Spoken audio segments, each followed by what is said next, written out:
Elicitation, CIA's technique to make people talk without them. Realizing. Elicitation is a conversational technique used in intelligence, negotiations, and psychology to gather information without directly asking for it. It's often associated with agencies like the Central Intelligence Agency, but versions of it are used daily in business, sales, journalism, and even everyday social interactions. At its core, elicitation is not about force, it's about subtle curiosity, psychological triggers, and strategic listening. Let's break it down. What is elicitation? Elicitation is the art of the key difference. You don't interrogate. You guide the conversation so the other person fills in the blanks themselves. Have you ever shared information in a conversation and later wondered, why did I say that? No one forced you. No one pressured you. It just felt like a normal discussion. But sometimes, conversations are not as simple as they seem. There's a communication technique known as elicitation, often associated with intelligence organizations like the Central Intelligence Agency. It's not about interrogation or threats. It's about subtle psychology, small assumptions, careful silence, strategic compliments. And before you realize it, you're explaining more than you planned to. In this video, we're going to break down how elicitation works, why it's so effective, and how these simple techniques influence everyday conversations in business, networking, and even relationships. Once you understand this, you'll never listen to conversations the same way again. 8. Powerful elicitation techniques. Number 1. The assumptive statement. Instead of asking, "Are you working on something important?" you say, "That project must be keeping you busy." This makes the person either. Humans have a natural urge to correct inaccuracies. When you assume something slightly off, they'll often reveal the truth to fix it. Number 2. The flattery trigger. People love recognition. Example: "You seem like someone who understands how these systems really work."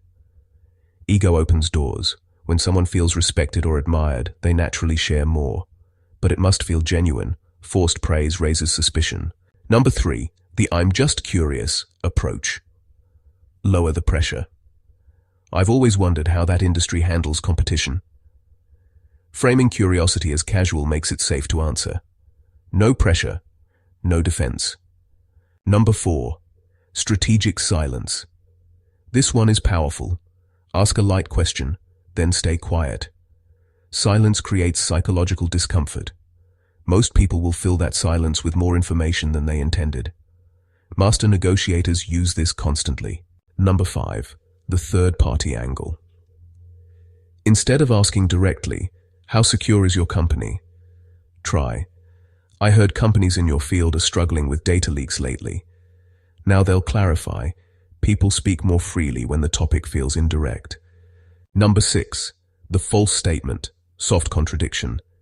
Make a mild, incorrect claim. "So, your team probably handles everything internally." They may respond, "No, actually we outsource the cybersecurity part." You didn't ask. You provoked clarification. This works because humans dislike leaving misinformation uncorrected. Number 7. Shared frustration. Create a sense of alliance. It must be exhausting dealing with clients who don't understand the process. They might respond with, "When people feel understood, they open up." Number 8. The naive question. Pretend not to know much. Sorry if this is a basic question, but how does that process even start? Lowering your perceived expertise reduces their guard. They step into the teacher role, and teachers explain more than necessary. Why it works, psychology behind it. Elicitation works because it taps into, it's less about manipulation, more about understanding human nature. Ethical reminder. These techniques can, but used maliciously, they become manipulation. The difference lies in intent.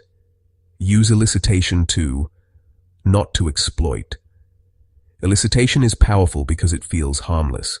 There are no direct questions, no obvious pressure, just normal conversation. But behind that conversation can be strategy. Now that you understand these techniques, you have two advantages. First, you can communicate more effectively, asking smarter questions and listening more deeply. Second, you can protect yourself. When someone makes an assumption, when silence feels heavy, when a compliment leads into a question, you'll notice.